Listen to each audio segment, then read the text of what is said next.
everyone. My name is Jamie Holt. I'm the Chief Communications Officer at the Valley Air District. I think we are all set and ready to go.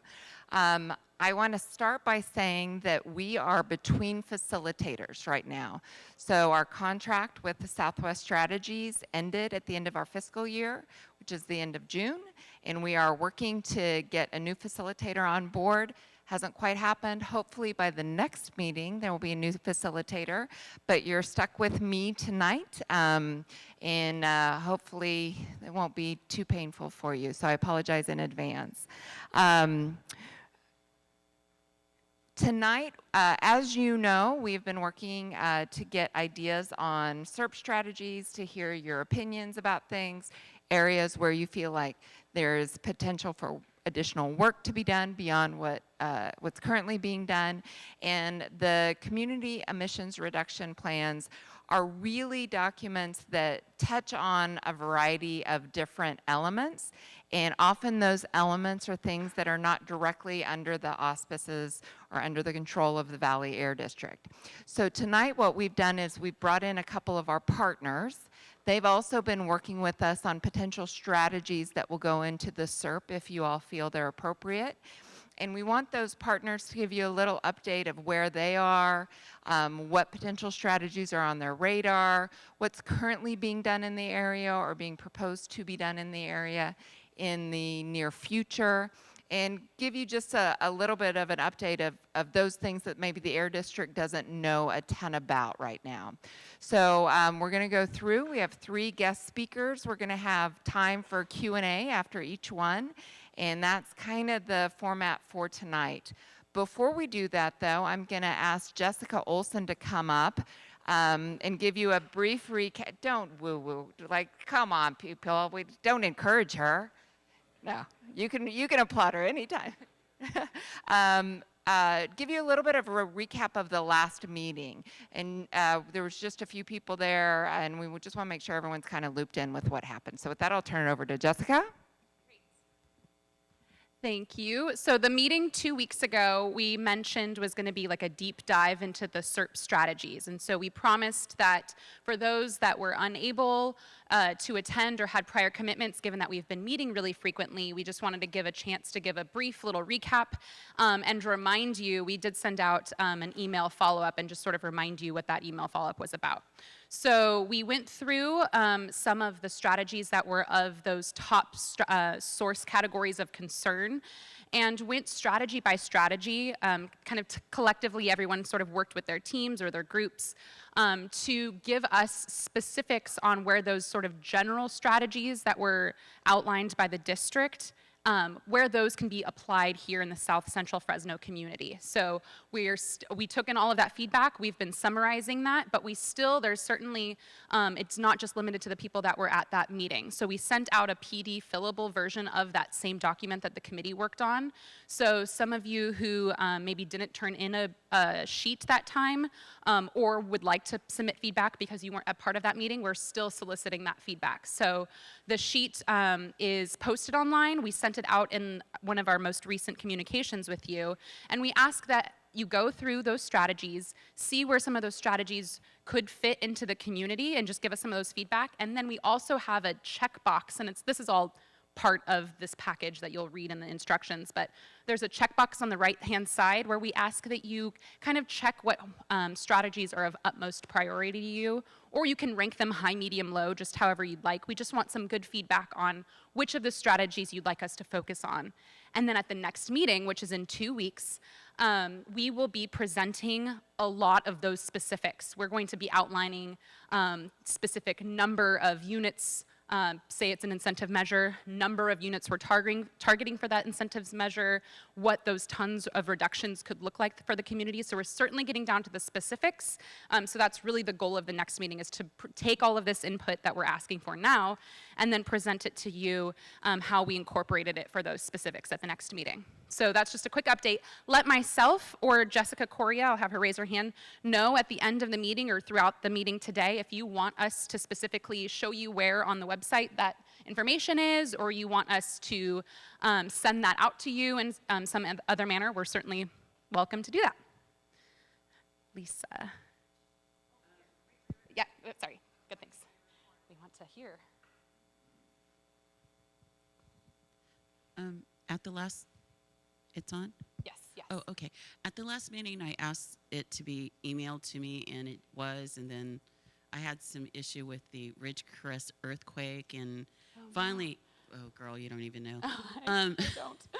And so I haven't got around to actually sitting and doing my deep dive into it. When is the cutoff date?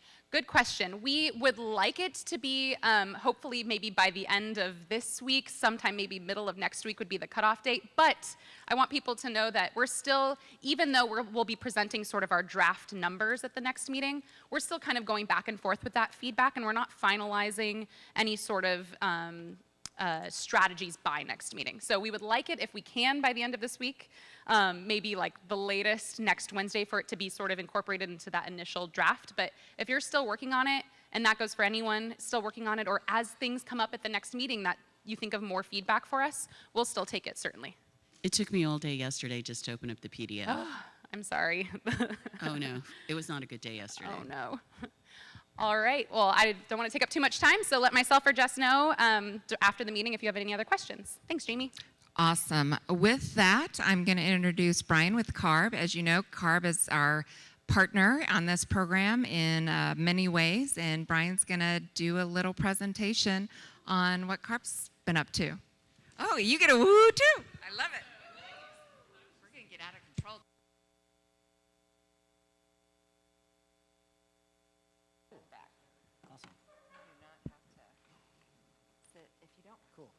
Thank you, Jamie. I think that's the first time I've ever been woohooed in my life for any reason. So thank you, Jeff.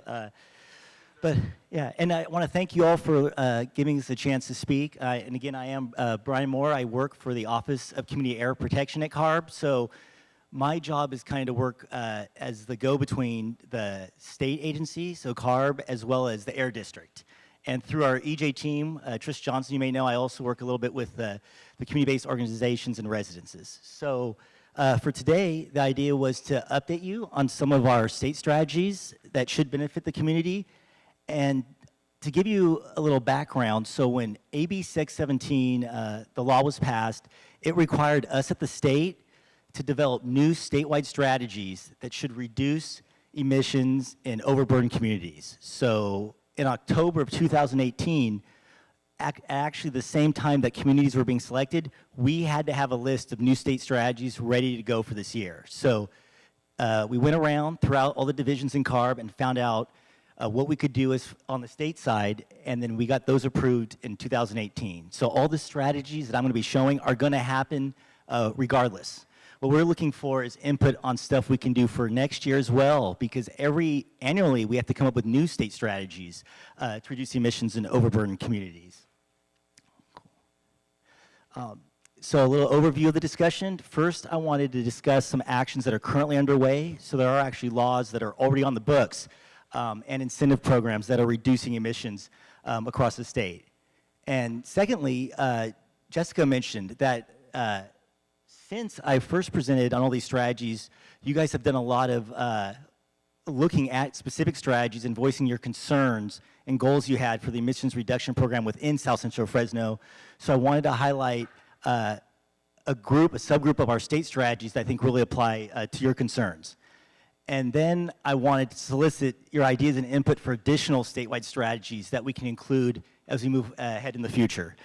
And I think that does a good job. So briefly, through our existing strategies, this was a list. This is the only repeat slide, I promise, from my talk in May when we discussed it. These are some of the existing state strategies that should result in appreciable emission reductions within disadvantaged communities. So you can see some of these apply to South Central Fresno's and some don't. The port rules probably don't apply.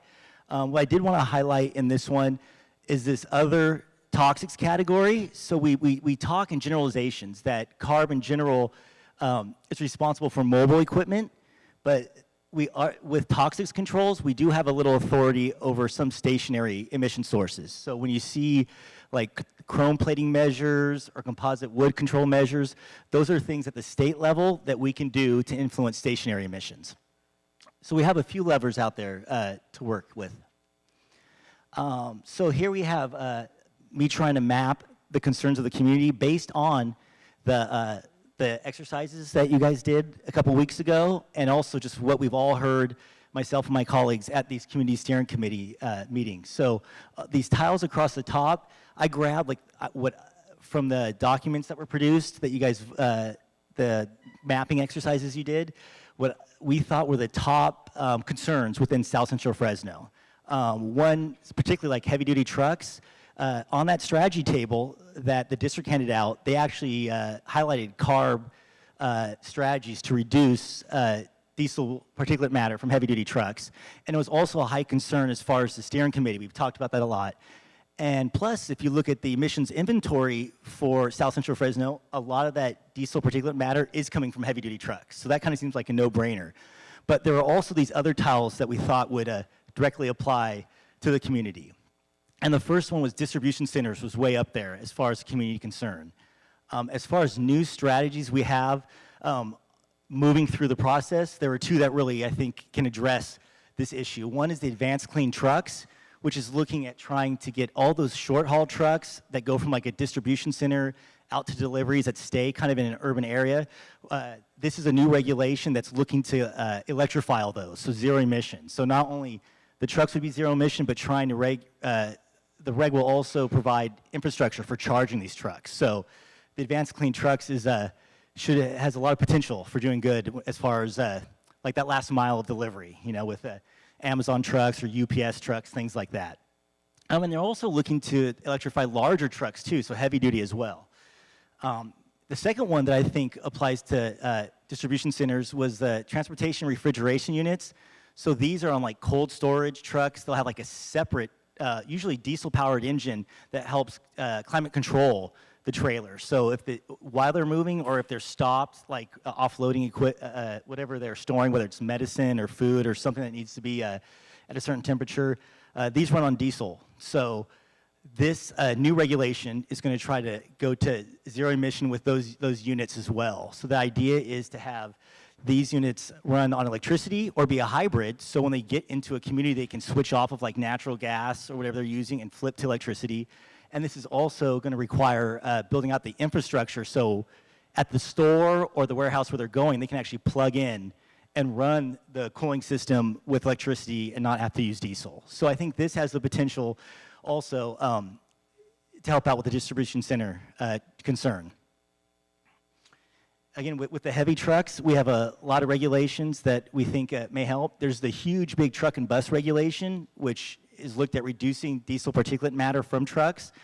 And it was initiated about almost 10 years ago now, maybe a little more, where not only are trucks supposed to be cleaner than newer trucks, but it went back and actually required controls on the older trucks too. So that should continue to help out. And we also are looking at tightening up warranty provisions within the truck and bus rules. So not only does that truck have to perform when it comes off the lot, but that we have to ensure that over the life of the truck, it's still staying clean, right? So that's one thing that's on the books. And this is interesting. So this, you may notice some repeats from the existing to our new rules, but a lot of the new rules are tightening up existing rules. And this is one of those, where the truck and bus rule with enhanced compliance, enhanced warranty provisions, we're adding to that.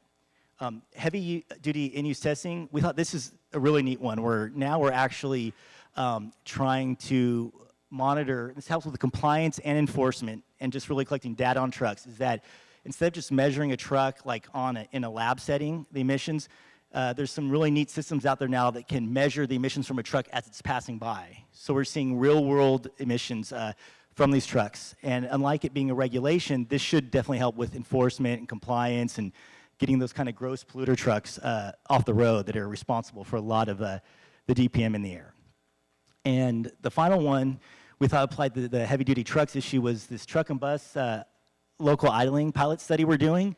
This is kind of a two-phase project where we are looking at newer trucks and looking at the newer diesel fuels and seeing what kind of pollutants are coming out of these newer trucks with the newer fuels.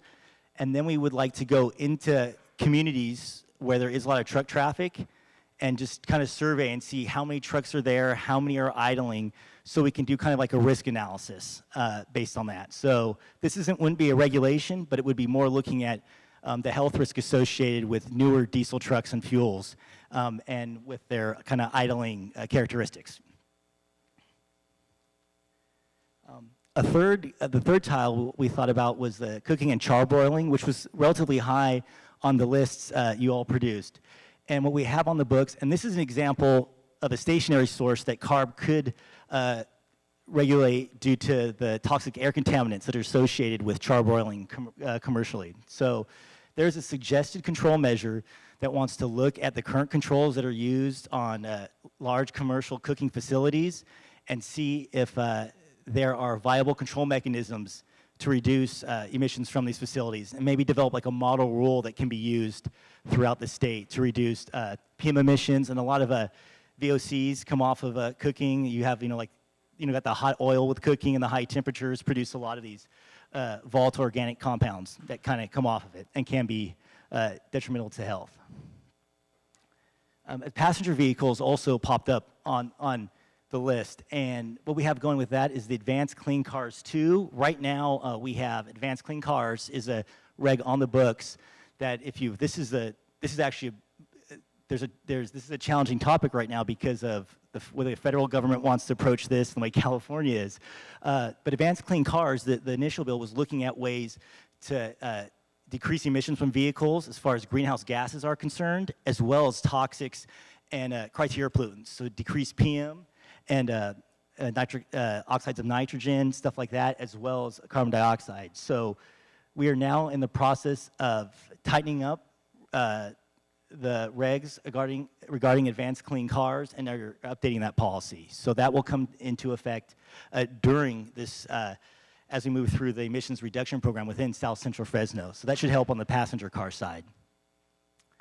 Another one I've heard quite a bit about just in talking with community steering committee members is lawn and garden equipment, and that is covered. We have a small off-road engine, SOAR is the acronym, and the idea with this, it's really small engines, like under 25 horsepower, that are gasoline powered.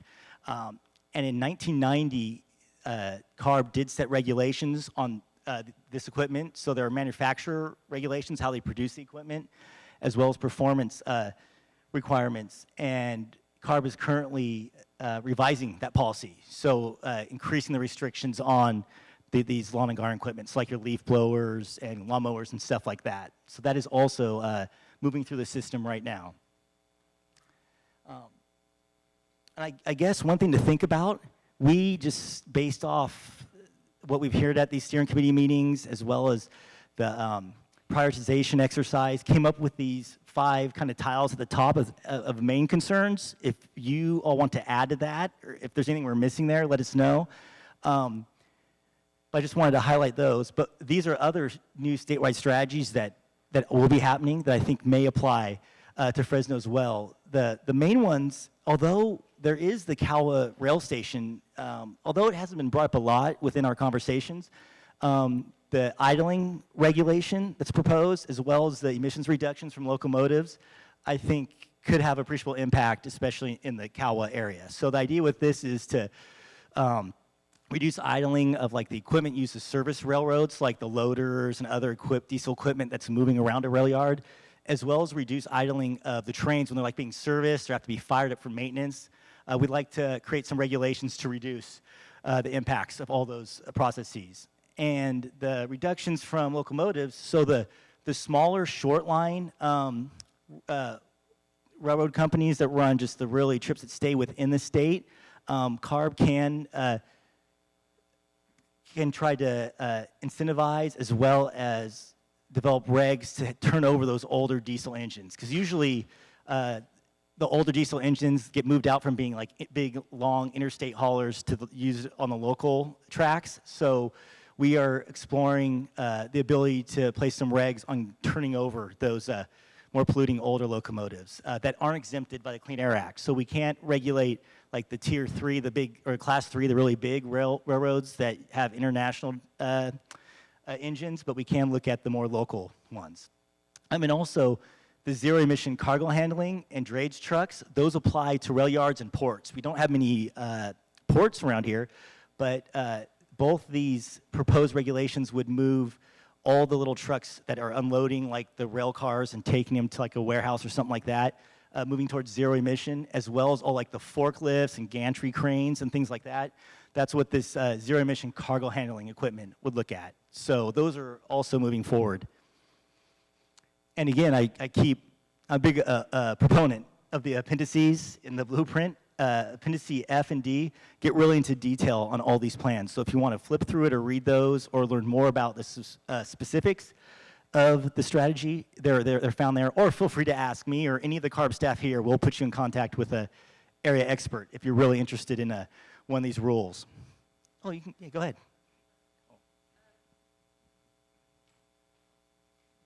On your mapping of concerns and strategy, historically,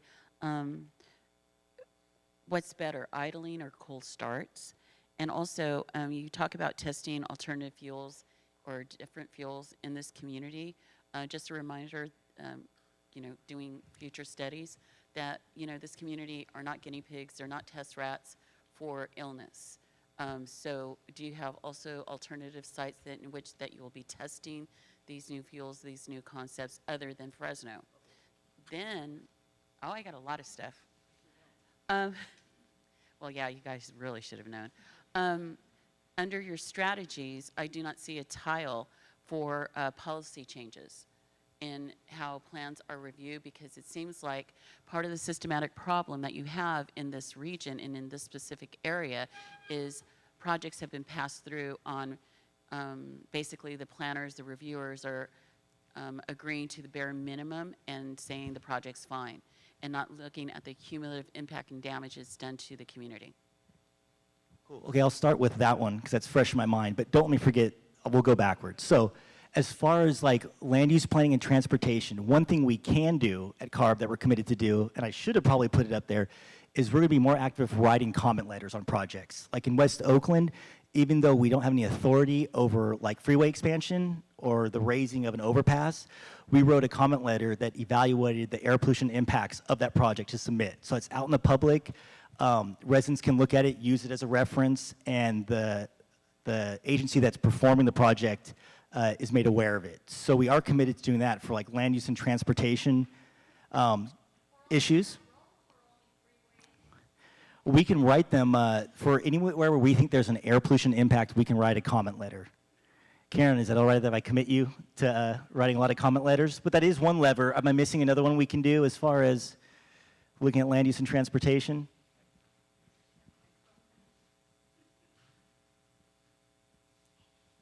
Yeah, I mean, it's a couple of different things. It's, any kind of new project that's coming in place that has equipment or different kind of practices. What we want to do is work with these local communities and the different agencies so we can start looking at, what are the air pollution impacts, what are, mitigation and best practices that could be done so we can sort of better engage collectively together as part of this process. And I think it really just gets to something that we're trying to do through the steering committees, is bringing everybody together. So we're doing a lot more of interagency coordination and talking with each other as we look at the kind of projects that are happening.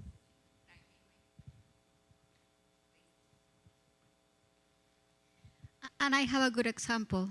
So, as you know, Southwest Fresno, not only, it goes beyond what it is included in the AB 617 region, but it received the TCC funds, and a lot of things are happening from a new community center, community college, et cetera. So one of the many projects is that several roads are going to be, expanded. So how do we know if by doing that, what's going to be the impact in air pollution of that? And if that's something that you guys can take a look at and write a comment letter about it?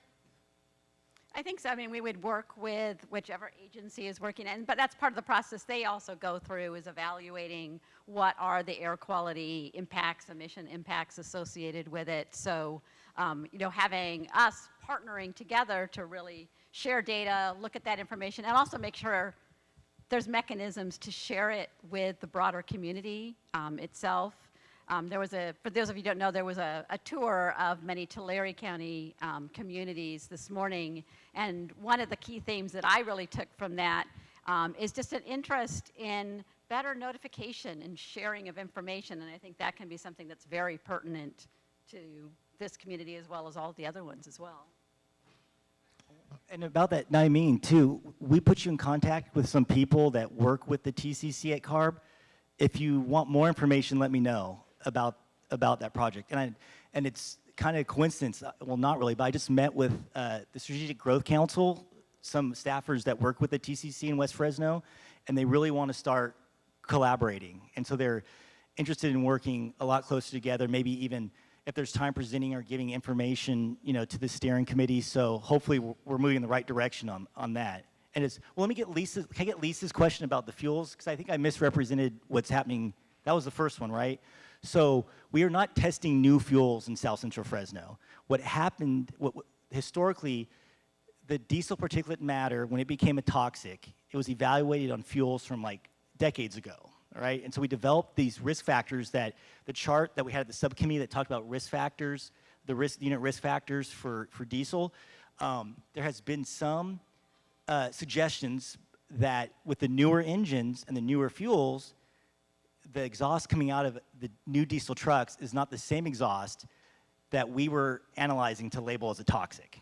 There's thoughts that it's cleaner now. So we want to verify what these new fuel mixtures that are using in these newer, cleaner trucks, how much diesel particulate matter are they currently putting out? So we want to take that, plus the new unit risk factors that OEA came up with, so we can do a new reevaluation to see, one, well, maybe the trucks are cleaner, but some research has shown that DPM is worse for you than we thought.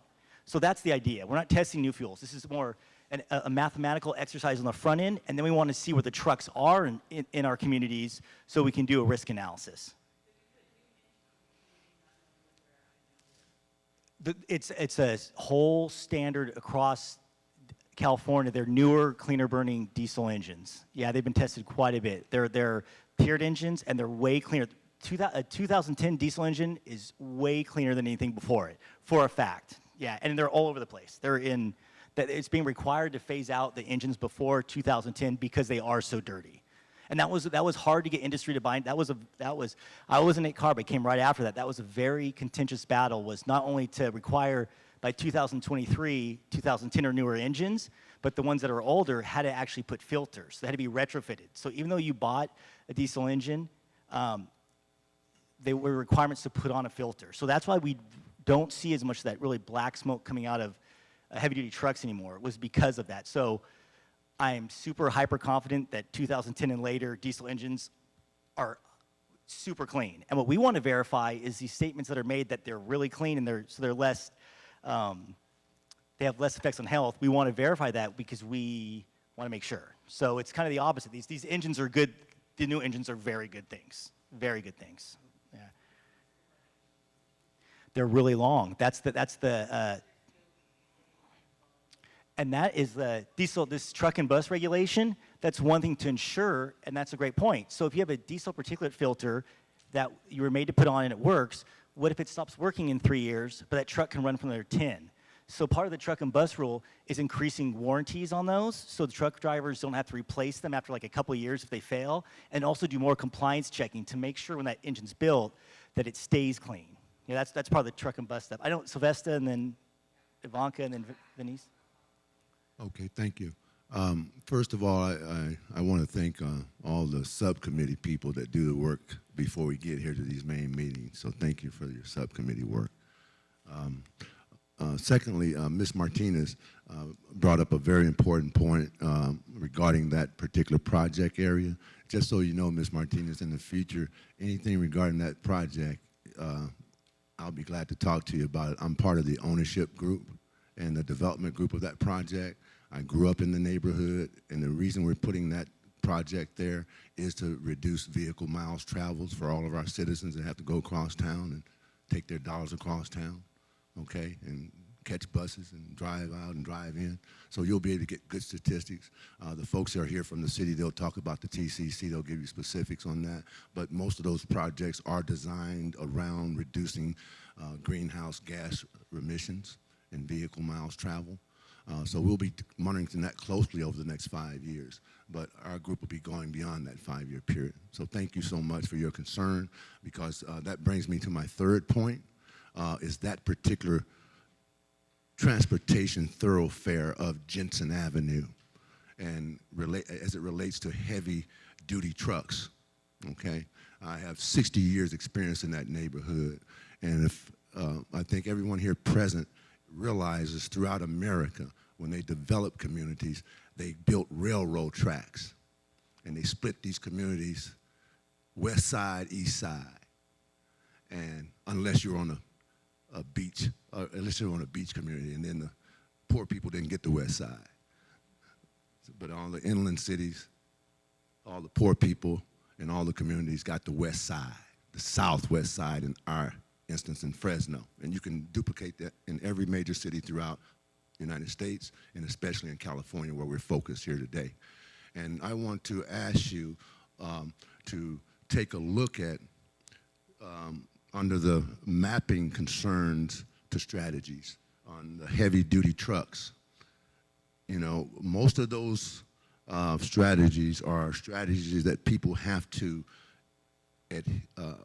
wait or apply for, or you have to do a study for a while. So while you're doing those studies, I think Lisa made a very important point. We got people still dying every day from the pollution.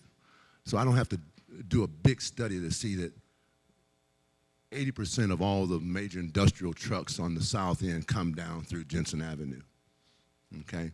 And so what I'm asking you guys to do in terms of mapping concern strategies, since we have the city of Fresno here, is to form a partnership directly with them to study the rerouting of the heavy-duty trucks in the Southwest Pacific Plan area, which is part of our study area for our particular project here. So, in other words, we don't have to reinvent the wheel. During the Southwest Pacific planning process, we came up with a, tentative rerouting for heavy-duty trucks in this area. So it's already in the Southwest Pacific Plan and been codified and adopted by the city of Fresno, for you guys to be able to, I guess, subsequently tie into as a partner to study this particular rerouting as we go forward. So that's something particularly I want you guys to look at, is looking at this particular Southwest Pacific Plan's existing heavy-duty truck routes in Southwest Fresno Pacific Plan area, and to see if we can develop the database and the information in order to be able to adopt some sort of plan that's close to this, or supersedes it. So I appreciate it very much. That sounds good. I'll make sure to find out how to get a hold of that after this. And as well, we have Caltrans here and somebody from the city planning office. So this is a great time to bring that up.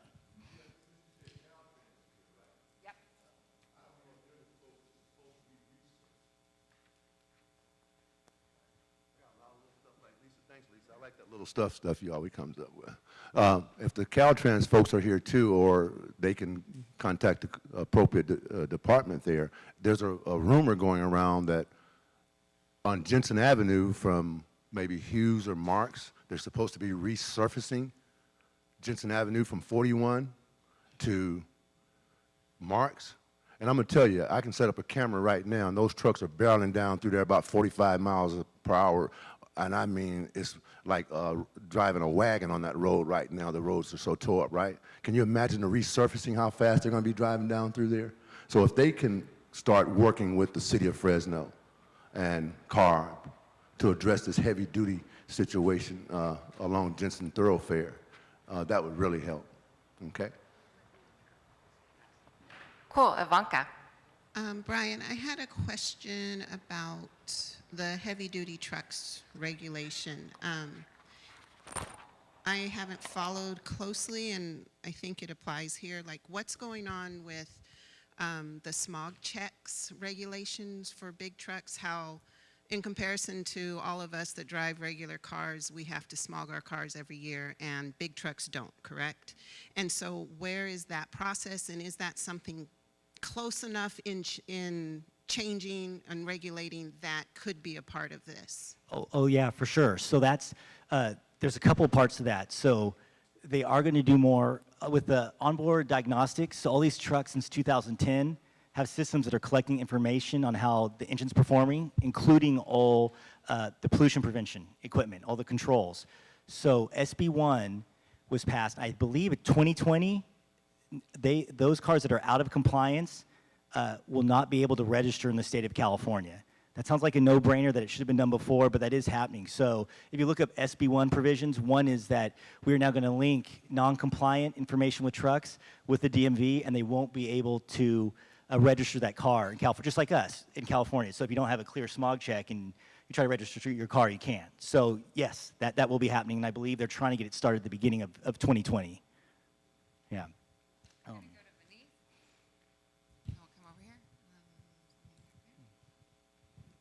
Thank you. I have a question. First about, you mentioned that you're going to use, you're going to check pollutants from individual trucks or new diesel trucks, and then you want to do a risk assessment. So I want to know how you're going to include the cumulative effects of the fact that if you're measuring in Southwest, you have so many offending industries and entities. How are you going to make sure that you're collectively including all of what you need to in order to get a full assessment for public health risk? And Right. then secondly, I want to know how you anticipate utilizing that so that you're actually improving the public health of West Fresno residents. Okay, yeah, so with this project right here, the truck and bus local idling, so it's not going to be a cumulative risk assessment.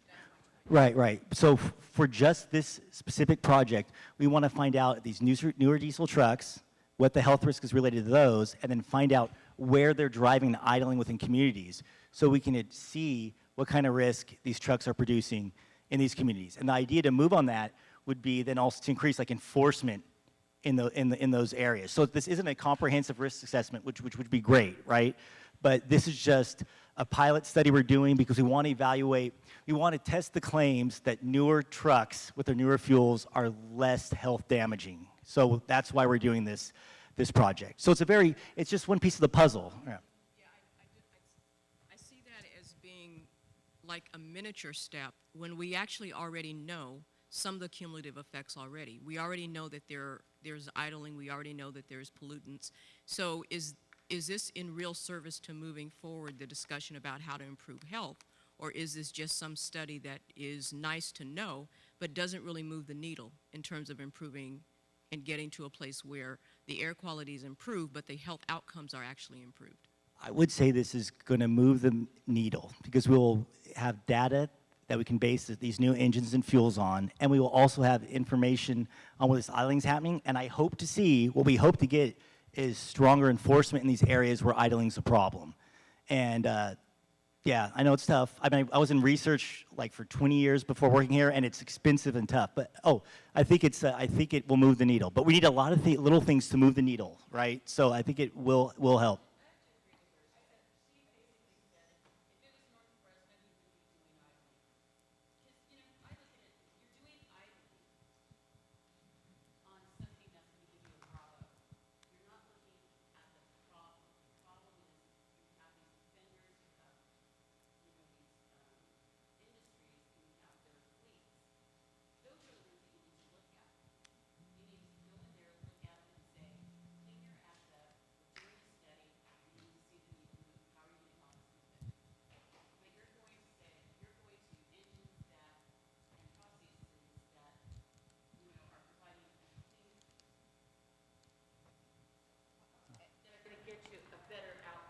And I think that should be something that the committee then is recommending. So it's not that this is one of the things that's being proposed. So the committee can say, hey, we don't like that, we want to do something different. Or you could point out where you'd like us to, the idea is to get community input on where we check for idling. So this project is being done through our research arm, and they asked us if we would like, if you don't want this, it doesn't have to happen. I thought it was kind of a neat add-on. Actually, my first version of slides, I didn't have it, but I thought it would show an effective way to take data-driven research on emissions and then find out where this idling is really happening, and then show how we can add compliance to it and stop the idling there. But again, this is like a very small add-on to, these are actually regulations, right? Companies are gonna be forced to do these things. The advanced clean trucks, you will see that. Fleets are gonna have to become zero emission. And I thought that was, from a research perspective, I thought that was an action-oriented, policy-driven research project, which got me kind of excited. But I could be wrong. Yeah, Well, I'm wrong a lot. And, Yeah. and so we've taken that note, but I see other hands raised, but Jeff was next on my list. Okay, my question is, you have concerns and then you have strategies, and you've talked about a lot about regulation, and you've talked some about incentives to achieve these, like to Hopefully address those concerns. like to get to regulate the pollution coming from small off-road engines, for example. Can you just, not to with any kind of exactitude, but can you guesstimate a percentage of how much of what you're trying to achieve or are achieving is being done by regulation versus incentive? Oh, for sure. So when we develop any strategy, whether it's incentive or regulation, we have teams of modelers that try to figure out like a counter situation. So if we weren't starting to tighten the emissions produced by these small off-road vehicles, we'll project out in the future, where would we be? Well, what we want to see with this regulation, we want to hopefully see with the regulation, we should have this downward slant, but we want to make it steeper, right? The regulation needs to add something over the reductions we're already seeing. So we do that. We create an example as if the regulation wasn't there, and then we'll model that out based on emissions and air quality data, and then we'll add in what we expect these new restrictions to do, these new regs to do, and see if we're able to shift that slope down. So we should be able to quantify what's related to each specific strategy. I don't think you're understanding my question. I think it's incentive. My question is of how you're trying to get things accomplished. What percentage of what you're doing is based on regulating activities, and what percentage is trying to incentivize behavior? So on this chart, most of these are regs. The only thing in here that isn't a reg is, so we have in-use testing. So that's like a compliance enforcement issue. I don't want to even mention my pilot study anymore. Forget that. But that's not a reg. But this is a regulation. This is a regulation. This is a suggested control measure, which would be a regulation. Advanced Clean Cars is updating a regulation. And this is also enhancing regulation. So, but that's at CARB, that's what we usually do.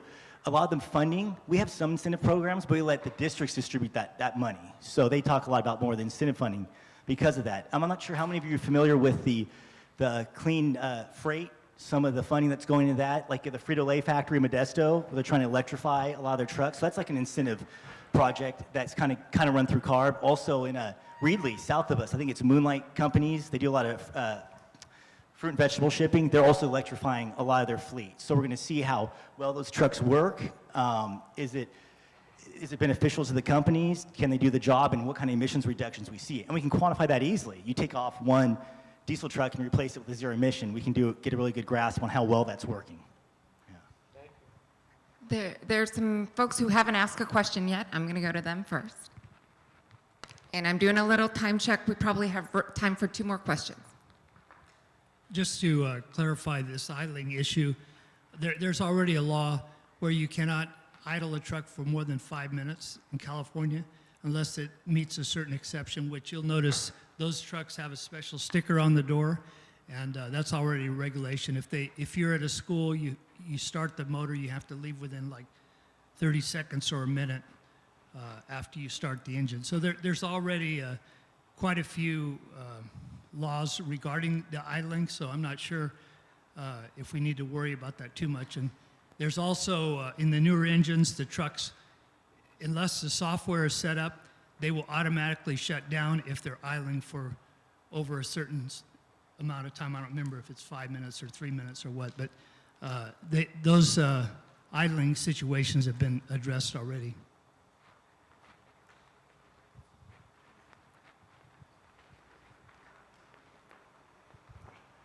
Yeah, I just figured I'm gonna lose some money rerouting those trucks because I own a place on Jensen. They stop it all the time. So, but we'll save lives. But back to what Lisa said and Dr. Curry mentioned and what the other gentleman mentioned about regulations, you notice you're 90% regulated in terms of your strategies, and regulations is killing us right now because people ain't adhering to them, right? And so, in terms of this whole notion of rerouting, if you reroute a heavy-duty truck along a 5-mile thoroughfare and you reroute it 3 miles in another direction away from a population of people, I'm pretty sure while you're studying that, you'll see that health improving along that thoroughfare. So again, as we talk about heavy-duty trucks, the best strategy you can have for Southwest Fresno immediately is rerouting, taking them out of our neighborhoods. The country routed them in, and now we need you guys to route them out. No, I agree. And we have another group of measures that we have are things like that. So in a case like that, you may not be officially reducing emissions at all, right? But you're reducing exposure.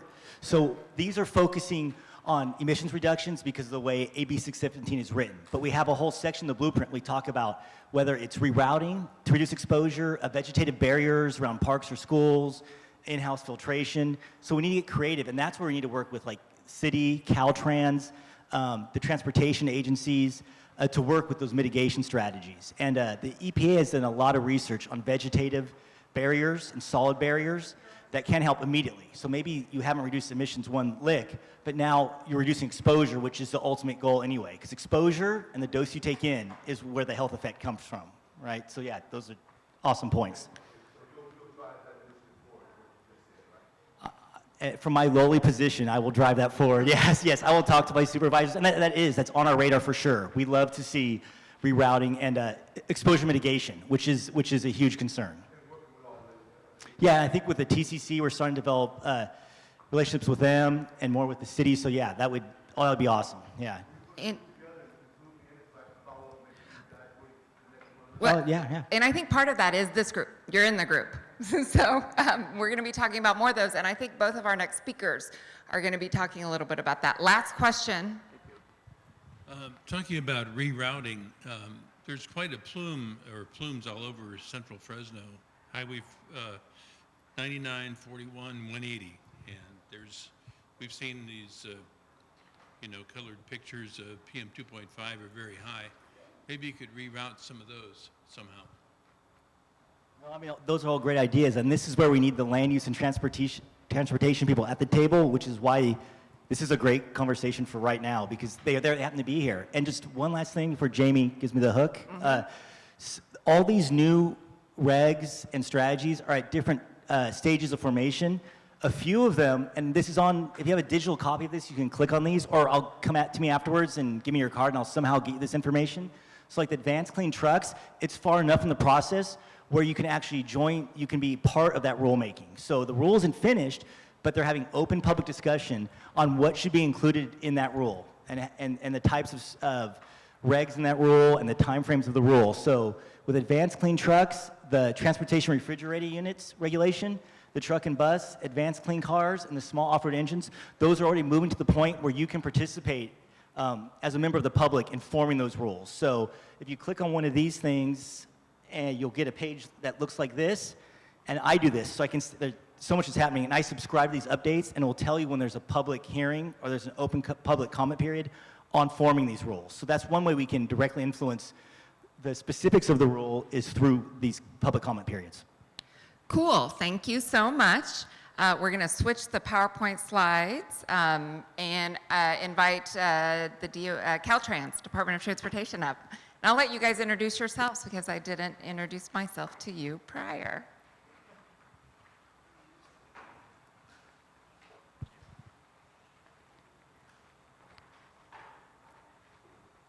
Good evening. My name is Scott Friesen. I am here with the California Department of Transportation, better known as Caltrans, as you know it. I'm a project manager for Caltrans, along with my fellow project manager, Neil Bretz. We work out of the Manchester office in Central Fresno. And we were invited here to discuss the two current projects that are in their developmental stage that we recently initiated. So just a disclaimer, we're not environmental planners, we're not planners, and we cannot solve all the state highway or other road problems within the Fresno area. So we will give you an update on these two projects that we are, fairly large projects that we are developing. So if you give us a chance, we'll give you a brief description. I'll start out with the Fresno 99 Rehabilitation Project, then I'll hand the mic over to Neil Bretz for a discussion of some interchange improvements proposed on the southern end of the South Central Fresno community. So my project that I have is on the northern end of the community. We are, see if we can get to the general vicinity. We are starting our project at El Dorado. That overcrossing is just kind of on the northern fringe of downtown. And we're running our project 3.2 miles all the way to Clinton Avenue, and where the recent high-speed rail improvements on our state highway system were completed. So we'll pick up where they left off. We had originally intended to run this project all the way to 41, but our money, based on our preliminary studies, would not stretch that far. So this is a fairly detailed project through a busy area of Fresno. As we know, it's one of the busier sections of 99 within the District 6, which covers all the way from the Grapevine all the way up to Merced. So this is a high priority project for us because of the pavement deterioration in this area and the complexity it is to get in there and fix, repair the roadway through this area. So our purpose and need, which will be different from Neil's, our purpose and need for this project is to rehabilitate the pavement from Clinton to the northern fringe of downtown. So in order to do that, this has triggered many other steps we want to take, well, more than just rehabilitating the pavement, which would normally just consist of taking the pavement out, overlaying it, possibly taking it out, reconstructing it, which we're going to do, but we also want to plan for the future with this project. And like I mentioned, that's triggered a lot of other proposals within this project. So we'll go over a few of those right now. And this project is funded by SB1 money, which was already referenced. The Road Repair and Accountability Act, which uses the gas fees and the additional gas fees that we're paying right now and the vehicle registration fees to fund this bill that was passed in 2017. So this is one of our crown jewel projects utilizing this SB1 funds. We're using a good portion of these funds to improve 99 through this community. So main part of the project, again, we're going to take out the pavement and replace it with a long-lasting life pavement, continuously reinforced concrete pavement. It's newer to California, but it's been used in many other states for years, and there are pavements that are going on 50, 60, 70 years that are still in effect in other states that have utilized this pavement. So we want to do it right when we go through this area this time. We don't want to have to come back again. And that will be one of the benefits of not having to maintain this area continuously. Right now, what we're doing is going through and taking a freeway that was originally built with concrete and overlaid many times, and it's been failing. We got to go back in, go do night work, subject our crews to night work, close down lanes, and scrape off that pavement, go down, jack out the concrete pavement, and then replace that, then build that back up and have it open for traffic the next day. So that's been, more and more of those repairs have been occurring, so finally we said we need to invest a good portion of our money in repairing this with more of a permanent basis. So as a result of putting this long-lasting pavement in there, we don't want to have to come back and move that when we decide we want to go 8 lanes through Fresno and we need to increase the capacity. So what we're doing now is placing that pavement at a location that'll be compatible with future expansion to the median, And so in effect, that pushes the southbound and northbound lanes away from the median towards the outer right-of-way line. And we've had enough property in there, fortunately, that we should be able to build that within our existing footprint of right-of-way. But it will probably take up all that landscape on the outer edge of 99. So we'll probably more than likely be placing retaining walls on the right-of-way line and filling within that footprint with pavement. We are not funded to enlarge the 99 to 8 lanes at this time. That's not the intention of the SB1 money to increase capacity, but we will make it a lot easier for when we do have the funds to come back in there and add those additional lanes. So what really ups the price tag on this project is when we go through and we make this compatible for future expansion, we have to take out structures. Just about every structure within this 3.2 mile segment, we will be widening, lengthening, completely rebuilding. So starting from El Dorado, which it appears that we're going to hold on to that overcrossing that's critical in connecting communities there, we realize. So we plan on widening that and or lengthening that structure along with replacing Belmont, Olive Avenue, and there's a railroad structure right about at the cemetery location that we're also replacing. And then we will also need to widen the McKinley structures, the Nielsen structures, and some other minor structures along the way. Yeah. Okay. Olive Avenue is kind of the focal point of our project, and that's right in the middle here. That pretty much covers, you can see Clinton at the top, and you can even see some of the concrete work that's been done already with the high-speed rail project. We're connecting in about that location, right at Clinton. And then we'll be working our way all the way down here to El Dorado, which I believe is right here. So that's a 3.2 mile section.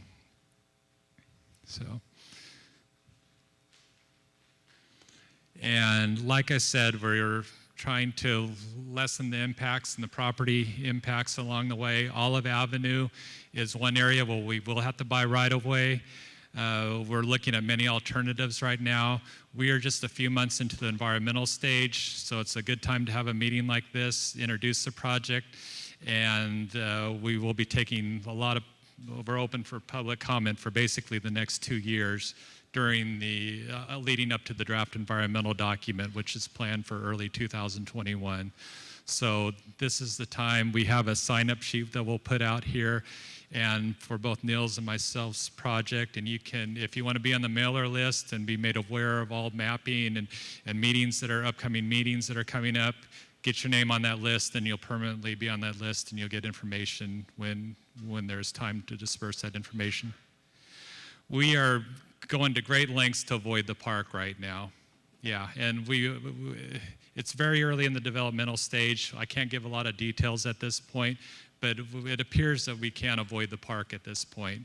So that wall that exists along the park right now, we're probably going to be able to maintain that sound wall along the park. So.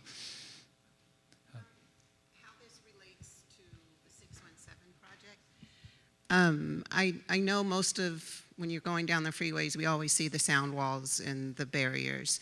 But in relation to 617, and is there going to be, or can we suggest that there be more work done to actually try to increase those vegetative barriers that we're talking about for the projects within here?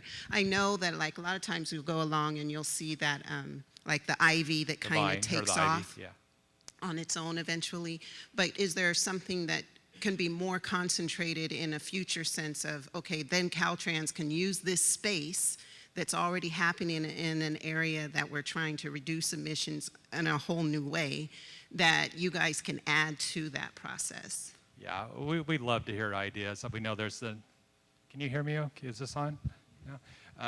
We have a 99 beautification committee. We have a lot of capable landscape architects that will be looking into treatments. Our environmental staff will be suggesting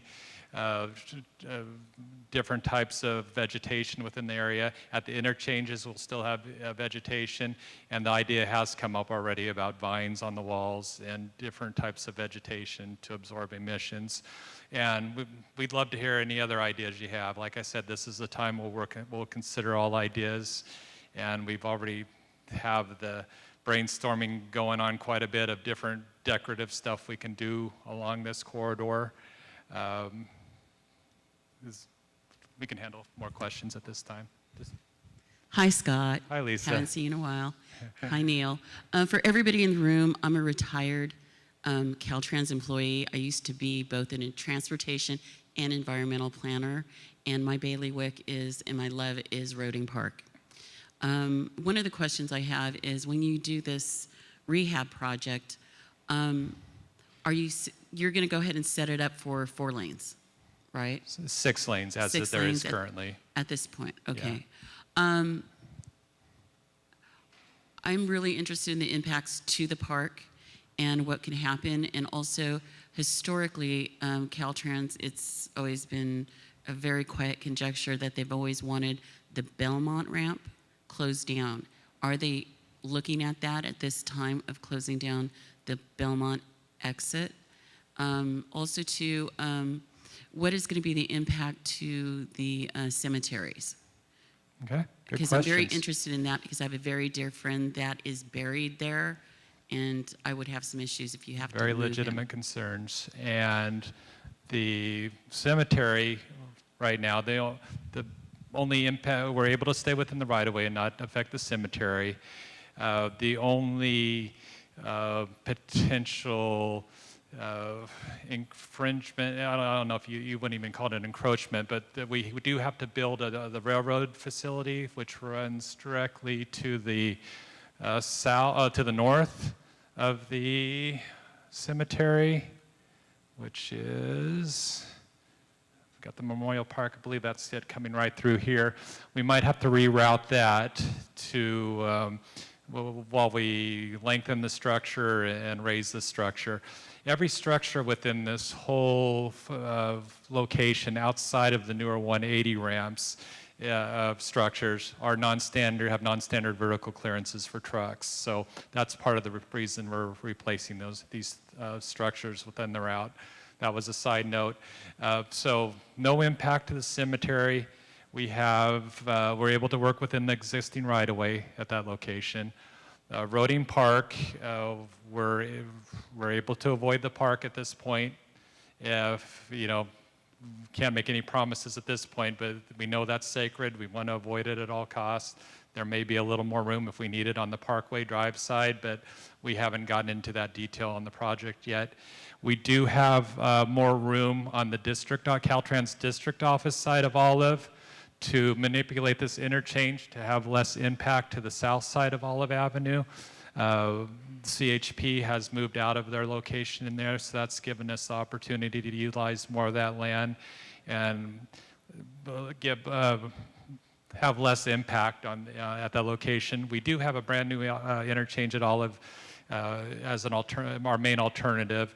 We're looking at many alternatives there. We're looking at a big spread type diamond interchange that holds a lot of capacity, but impacts the right of way quite a bit and hurts a lot of businesses. We're looking at roundabouts, diverging diamond interchanges as a new interchange that's being thrown around, single point interchanges. I know these might be foreign to a lot of people, but we're looking at a lot of interchanges at that Olive location right now. Belmont, you ask about the destiny of Belmont. There is talk about the closing down of the ramps, the whole interchange, not the overcrossing at Belmont, and finding alternative paths from Belmont to Olive Avenue to get to the interchange or other interchanges. So that's one of the alternatives being discussed at this time. We realize that we do need to find an alternative way to convey traffic from Belmont to Olive. We're heavily looking into that right now. High-speed rail has a lot of improvements going on along here that we haven't even seen yet. Belmont, Olive, and McKinley will all be big overcrossings, fairly steep overcrossings going over the railroad and the high-speed rail facilities. So that'll impact a lot of that traffic that used to use those streets. It'll shoot them over to Weber, and that'll become a thoroughfare between Belmont and Clinton. I believe it's nonstop between Belmont and Clinton. To Weber Avenue, which is being pointed out here, to the east of 99. So we're trying to work in consideration in doing our traffic counts and our future projections with all that high-speed rail impact work, taking that into consideration. So. Okay, we can note that. I have a comment and a question. Yes. So there's an organization, Central Fresno.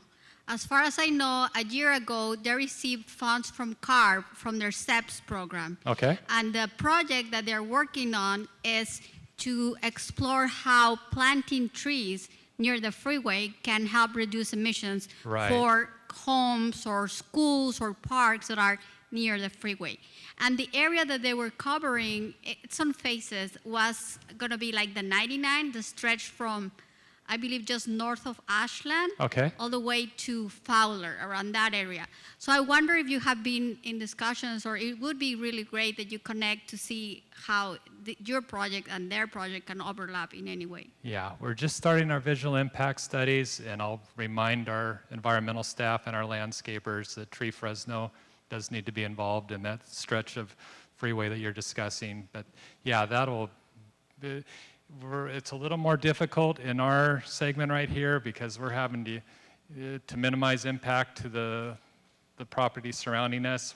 Like I mentioned, we're having to go right away to right away with pavement.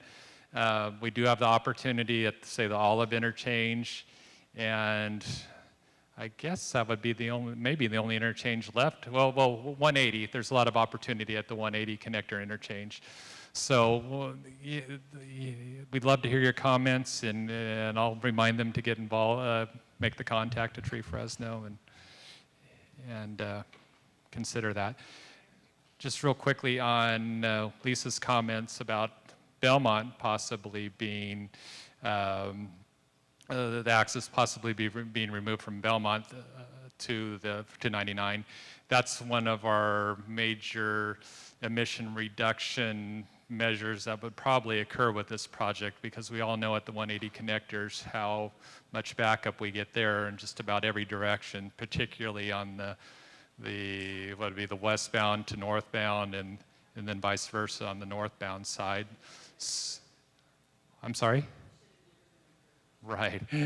And so there's alternatives out there for auxiliary lanes between Olive and 180 that this project could fund, along with the potential for the removal of the Belmont ramps that could really clear that area up and remove a lot of the slowdowns and the idling that occurs at the connector. You just started to hit on my question. How does this project directly relate to air quality and how it's going to improve air quality? Yeah, and that's what I was running through my mind. I'm not an air quality specialist, obviously, and that was one of the main ideas that came to mind, was the congestion relief that we could obtain at those connectors. To me, we're limited in what we can do with this project. It is a pavement rehabilitation project. Normally, outside of the fact that we're improving the pavement and incrementally improving the vehicle efficiency running along that pavement, which is probably considered a small benefit. But that would be one of the big benefits that we could get out of this if we were really able to clean up that 180-99 connector interchange. Our Caltrans standards have us placing interchanges every 1 mile. Now we have a interchange at 180. Half mile we have Belmont. A half mile we have Olive. Another half mile we have McKinley. And another half mile we have Clinton.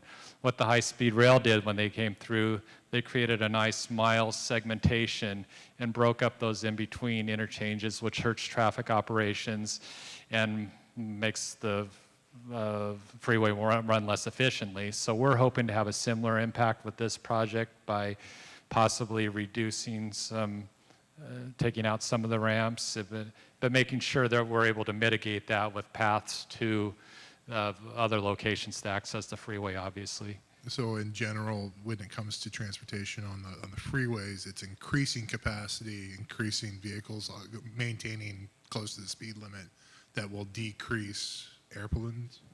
Yeah, that's a good way to sum it up. I feel like I'm missing somebody. There was someone else who had not yet asked a question that had a question. Maybe not. I'm starting to feel the air conditioner not working in here. So I apologize. Other comments from you all or from anyone else? There you go. So is there any way that you can have somebody that's from the environmental staff department, your unit, that follows 617? So we're all here trying to do collaborations between all the different interagencies. Is there a way that somebody from the environmental staff can be a part of this and follow this so that they're taking in, you know, like you said, what's the connection to the 617? Yeah, definitely. And we are, that segued me into my next, what I was going to mention, is that we are planning on environmental scoping meetings, our first ones, introducing the project to the public in 2 or 3 months. I think we believe Neil's already had one on his project. But I would suggest that we have those meetings so that our staff can start being introduced to issues of concern, and so they're well prepared to come back and answer the questions, the air quality related questions that you are concerned with. It's a little early in the process right now. They're just starting their studies. We would like to get some feedback first and have one of these information meetings, and then that might be a good time to invite the specialists back to talk in front of your committee. Well, let me tell you something. Approximately about a month ago, I made a call to Jennifer, and I had a really good Jennifer Verone. Taylor, yes. Okay. I call her Jennifer Verone because I remember the first day she was hired by Caltrans. So her and I had a conversation, and I told her I would call her back because I actually did want to sit down and talk to her and talk about air quality along the 99 corridor. Now, I have made several calls to her and left messages and have not received one single phone call back from her. And I find that noncompliance by the state, it's just not how you do business, because I know how you guys do business. So please take back the message that I do expect a phone call. Okay, we'll do that. The other question that I also have is I'm trying to do my due diligence as a committee member and trying to read all the specific plans that are available to me from the city. And the city, I got questions for you when you come up in regard to truck routes. And do either one of you guys deal with the truck routes for this area, or can you elaborate on truck routes? We probably wouldn't be the experts to elaborate. You know, we know where our truck routes is. 99, 180, 168 are obviously truck routes, among other state highways. But as far as I'd rather defer to others that would be more versed to speak about the truck routes. But is there a general question we can take back right now? Well, yeah, because the proposal is to reroute some of the truck routes in the Southwest Pacific Plan, which basically moves them from where they're at to basically abutting communities and residents. So it's just shifting the pollution to residents. So there needs to be an active review of what's in the plan to see if it's kosher, basically. Okay. And and our truck routes, I don't believe, I can't speak for Neil's, I don't think they are, but on mine, they're not going to be they're not going to be altered. And a lot of that has to do with this. I know the city has their truck route plan, and I don't believe there is a possible alteration occurring, but I don't think it's directly related to Caltrans work in the downtown area. I believe G Street is currently a truck route. It might have to be shifted over to H Street as a possibility, just because there's I believe Del Visadero is closing just south of 180. connecting G and H Street and allowing G Street to be a truck route, but I'm speaking beyond my bounds on that item. And my last two questions, and they're really super easy. The water retention basin that abuts 99 at Roding, it's right there off of Olive, Right in here. further north. It's like right at the edge. It's by the dog park, because I'm at the dog park, by the way. Yeah. Okay. Does that belong to you, or does that belong to? Yeah, we just realized that that does belong to us. Okay, we need to talk. Yeah. Oh. No, I want to move the dog park, actually. Let's move the dog park. Okay. And what was the other question? I forgot my last question. Okay. Well, let me wrap up really quick. I'm going to give Neil a little bit of time to discuss this project, but if you remember. I know what it is. Who is the environmental planner assigned to this project currently? To this project. Yes. This would be John Thomas. John Thomas? Mm-hmm. Okay, so just a brief, I'd like to wrap up with the schedule for this project. As I mentioned, we're accepting draft and comments, and over the next 2 years, we will send our draft environmental document out for public circulation in early 2021. We're hoping to wrap up the environmental document process in early 2022, start our design, and then have this project out to construction in early 2025. So believe it or not, that's a condensed schedule for us. We're condensing the environmental process and the right-of-way purchase, but that's what we're looking at right now. And probably about a 3 or 4 years construction project. And we're going to follow this one up with a rehabilitation project leading through the downtown area also. So I will hand the microphone over to Neil to discuss his South Interchange project at this point, and thank you for your time.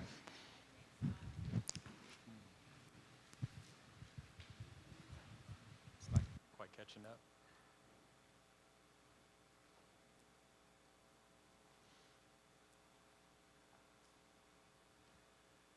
Is there any last-minute questions while Neil's looking up his project on the map, or?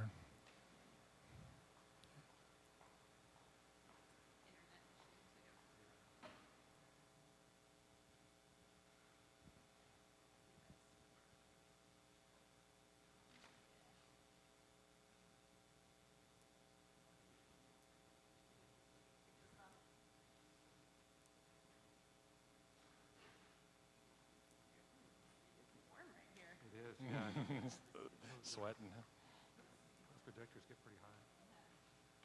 Good job. No, thank you. It's on? While Jessica's trying to get our internet back up here. Again, my name is Neil Bretz. I'm like Scott, I'm the project manager for Caltrans. And I'm going to talk about a totally different project than what Scott had. I have the South Fresno Interchange project. And basically, here we go. My project is from American Avenue in the south all the way up to North Avenue, about 3.3 miles. And our project is going to redo the interchanges along Highway 99. Let's see here. Yeah, keep going. Okay, here's North up here, here's Central, and here's American. That's perfect, Jessica. So basically our project, what you have out there right now is 5 existing half interchanges. And when I say a half interchange, what I'm referring to, for instance, at Central, you can see we just have 2 ramps there. We consider that to be a half interchange, which we no longer construct. So we basically have a half interchange at American, we have a half interchange at Chestnut, a half interchange at Central, half interchange at Cedar, and a half interchange at North. And what this project proposes to do is to convert those 5 half interchanges into 3 full interchanges. So in the future, we'll have a full interchange at American, a full interchange at Central, and a full interchange at North. So each of these interchanges will construct brand new overcrossings. They'll have on and off ramps for all 4 directions. The new bridges will be much wider to accommodate future increase in traffic. They'll also include sidewalks and bicycle lanes to offer, to accommodate or promote actually alternative modes of transportation other than just vehicle traffic. And all the ramp intersections will be signalized to improve operational efficiencies at this area. The main purpose of this project, as I mentioned, is we're going to get rid of these 5 half interchanges, which don't function very well right now, and they're going to continue to deteriorate because of all the development going on in that area. City of Fresno has this entire area down this area right now is being developed for commercial development and industrial development. So if you've been in the area recently, you notice a lot of development down there. And with the new development, it's bringing a lot more truck traffic and more vehicle traffic to the area. And we're having a lot of issues with the substandard ramps that we have in that area. We just completed a project at Central, which is right up here. If you've been out there, we just added some temporary signals in the area to relieve congestion, because right now, because of the amount of truck traffic and as well as vehicle traffic in the area, that southbound off-ramp is backing up at heavy commute times. And the worst thing that we can have is for those ramps to back up and traffic backing all the way back onto the freeway and having vehicles stopped on the freeway. That's just not a really good mix, and it's just a recipe for disaster for us, for having vehicles stopped on a freeway. So like I said, the main purpose is we want to get rid of these 5 half interchanges, build 3 brand new interchanges with much higher capacity, which will be much more efficient and get the vehicles on and off Highway 99 much more efficiently. We've been working on this project for about a year right now. We're very early. We're pretty much on the same timeline as Scott's project. We're in initial stages of environmental studies. We've developed alternatives for the three new interchanges. We have 4 alternatives for North, 4 for Central, and 2 for American. We're actually doing traffic studies right now based on these alternatives to determine their operational effectiveness, to see which ones work better than the others, to help us choose the correct interchange design for each location. Our environmental process is well underway.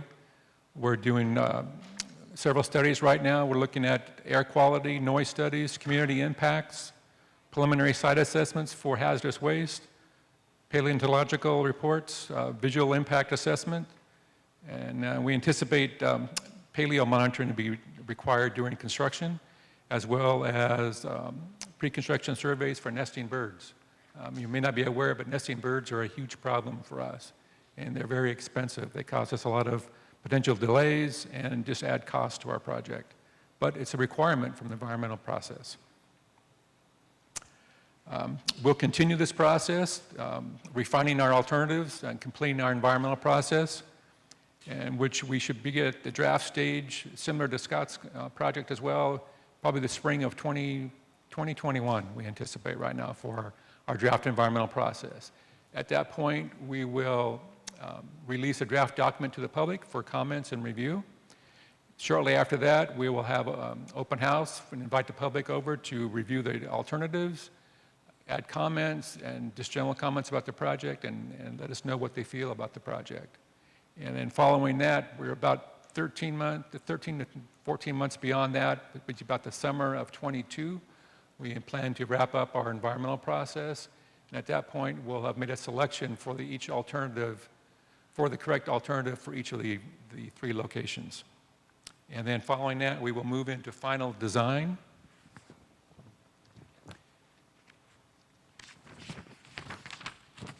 And let me back up a little bit. Actually, when we do finish our environmental process, due to funding constraints, we will only move forward with two of the locations. We will continue with North Avenue and American. The Central location will be delayed approximately 2 to 3 years due to funding constraints at this time. But we certainly intend to build all 3 new locations for interchanges. With the North and American, we anticipate getting the design wrapped up by late or middle of 24 and have it in construction by the end of 2024 for those 2 locations. Right now, we're looking to give you an idea on the cost for these projects. Our capital construction costs depending on the alternatives, range anywhere from 50 million to 110 million to construct these projects, each one of these individual interchanges. We're looking at a right-of-way acquisition cost of anywhere between 25 to 75 million. So you can see these are very expensive projects. Basically, that's really all I have to say about this project. I'm really open up to any questions you may have. Yes, ma'am. Is there any way how you can share the environmental assessments that you're right now conducting before you present alternatives publicly? I'm sorry, I didn't quite catch the first part.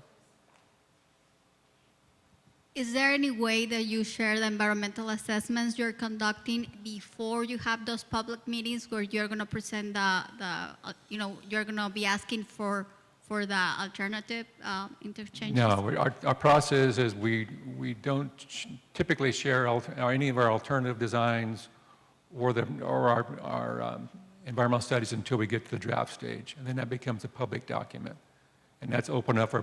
And the public has typically a 30 to 60-day process for comments and review. And then we also, at the same time, during that review process, we have our open house to invite the public to look at the project designs. So when are those public meetings going to happen? That will happen in probably the spring of 21. So we're looking at about a little less than 2 years. I just need when you're using the term alternatives, Yes. are you referring to, even though you have a plan in the project, you know you're doing that, when you're saying alternative, are you stating that there's going to be just multiple different alternatives that you're going to choose one for that? That's correct. Okay. In other words, when we say alternatives, it's the same general location for the interchange at North, Central, or American. It's just the ramp configurations are a little bit different. Okay. And it has to do with the operation requirements of that area. We look at the traffic volumes, the turning movements, the peak hours, there's all kinds of things that we consider, and then we determine which of we have different types of designs we can use. Okay. So we determine based on the traffic volumes and the needs, which one's going to work best for that particular location. All right. And then my second question was back to the SB1 dollars. How far does that go? So Caltrans jurisdiction is the highways, the freeways. So when we're talking about 617 area and mitigation factors, how much, not just the funding, but who else is getting SB1 funding that back to interagencies of this area of mitigating that you would be working with? If it's your environmental team, are they going to be working with the city of Fresno so that it's not just, oh, this looked really good right along the freeway. This would be a good mitigation of high trees because we included Tree Fresno's project in this area, and then it just stops right at the industrial beginning. So can you give me something on just, I have to go back and read on SB1, but I'm just wondering how far does that expand into other agencies too? Actually, all the communities, all local jurisdictions get SB1 funding to a degree.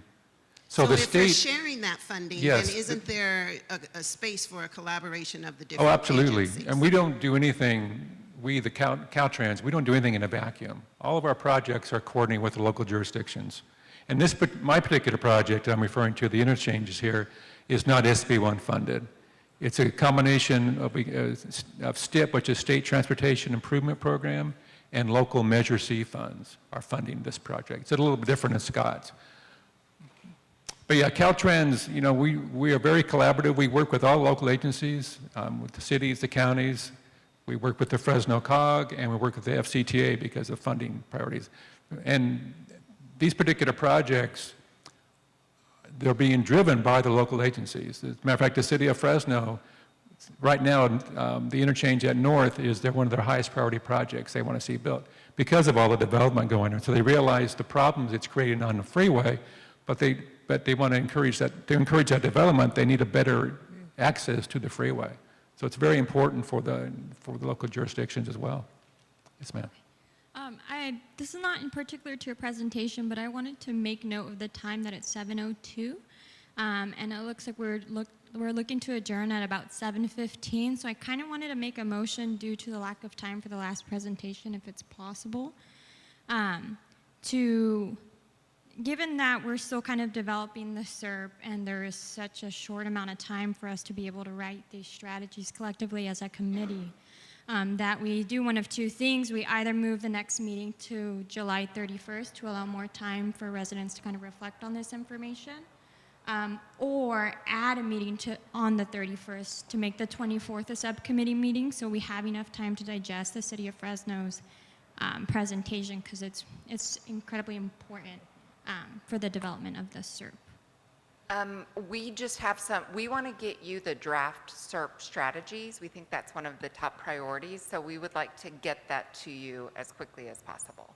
So with that in mind, I'm kind of looking at, I don't remember our time frame. Because I know based off of that timeline you gave us, August 15th was the proposed date for the draft to Right. be Now, we submitted. have a meeting scheduled for the 24th. So, yeah, so I'd like to move that to the 31st if that's possible. That's what I'd like to propose. The problem is we have a hard deadline at the end, so if we push this back a week, you're not getting additional time to work on it. It just means you have less time with the draft SERP strategies in front of you. So, and that's not our deadline. That's, by moving it back a week, you're not moving the entire process back a week. You're just giving yourself less time to look at actual strategies. Okay, so in that case, can we add a meeting on the 31st for collaboration? If the committee wants to have a meeting on the 31st, we can make it work, but I think you're going to have I think you're going to need more than a week to look at those draft SERP strategies, is just my guess. So then that's a great point. Then we can perhaps do the 24th and the 31st, because it looks like there are just a lot of committee members that aren't able to make these meetings, and so I'd like to allow them more time to be able to reflect on these strategies. Right, so that's my point. I think you would need to meet on the 21st, and then you would want to have some time to look at those SERP strategies before you had to make a decision on them. Because based off of the calendar, at this point, you just have a meeting on July 24th, and then I believe August 15th. So is there going to be a meeting in between those two meetings? Because Right, so there's the 24th, and then you skip a meeting. Oh, I got you. No, there is a 2-week break in there. it's almost a whole Yeah. month, yeah. So You know what, let us, yeah. So I don't know that that's going to allow sufficient amount of time for us to be able to do that. Yeah. I know there's been some. I see the point. I think the way it happened was we were doing meetings the 2nd and 4th Wednesday, and in July there is a 5th Wednesday. Yeah. So then when it came to, because there happens to be like the way that the 31 days rotate, there's a 5th Wednesday in there. So then if we did it the next, I think maybe what we might make open is maybe turn the 7th into kind of a discussion session. So where if people just wanted to come in, almost like a subcommittee meeting where people could just ask questions about the draft SERP strategies. I just can see, and like an unfacilitated, but Yep. just like come and discuss and meet. Question Q&A, no new information will be given out. We'll do it at the district office so that logistically this might be easier. Yeah, because I was just going based off of the calendar Yeah, that we had, and that you got me up to speed. It just took a minute. Yeah. So how about we do that? So we're going to keep on the same schedule, but then have almost like a round table. Open house on the 7th. where Yeah, people and can at come that in. point, we can still submit strategies. Exactly. It's still open for Perfect. submission. I like Perfect. that idea. Yeah. Great, thank you. Oh. So tentatively, we'll send out an email about that, but tentatively, Heather, make a note. So we have time for 2 more questions. 2. So the one for you and one for him. No. Hi, Neil. Hello. First off, who is the environmental planner assigned to this project? To the interchange project, Yes. Rachel Skeen. Rachel. Oh, She okay. works for Jurgen Pressperman. Jurgen used to be my former boss. Mhm. I remember the day both of them were hired with Caltrans. The other question, is this going to be a EIR? Yes. And is it going to be a tiered EIR? No. Okay.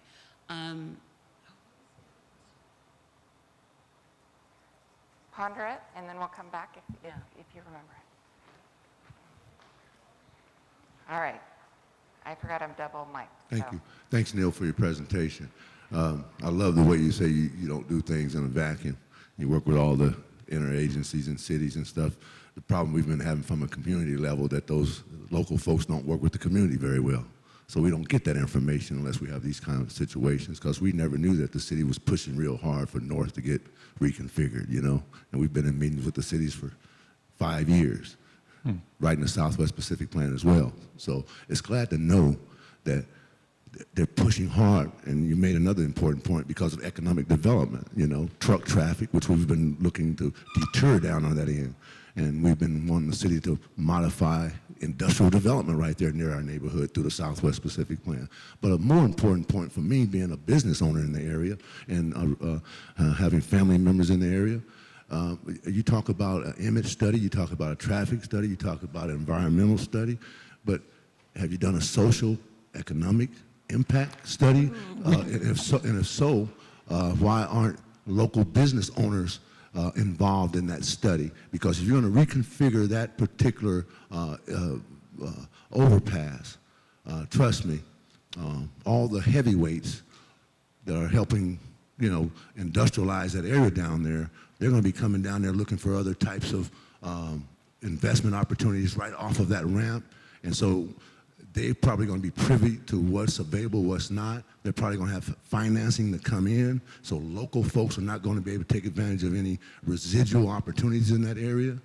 And so Caltrans may have adjacent land available for local indigenous folks to be able to access through you guys, to not be gentrified in their own neighborhood. See, we're looking at things on a much broader level than the agencies now, because we have some very astute residents and community people now that you're talking to that's in the meetings. So now I'm asking you, can you take a step further with some of your studies, and let's have a social, economic impact of what's going to happen within a mile, 3-mile radius of your particular project? We do look at that, actually. We look at a community impact assessment. And, yeah. No, it hasn't gone away yet, but we will. That is part of our environmental process. We do a community impact assessment, and we look at how the project's going to affect the surrounding communities.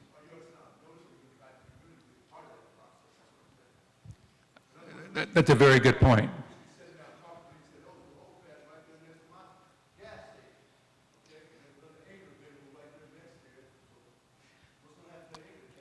Right. Exactly. One more quick question, and then we've got to get to our last speaker. Okay. During the environmental process, you do a project study review and an initial environmental assessment, correct? Correct. So you look at the pros and cons, and you make a risk assessment and estimation of the cost and the impact of purchasing land, and you run your numbers. I think what the community is asking for is to be involved in this project from the initial point of conception all the way through to conclusion of the final document, and that they want their input at every step of the way. I think that's what they're asking for. They want to see, what are you guys thinking about?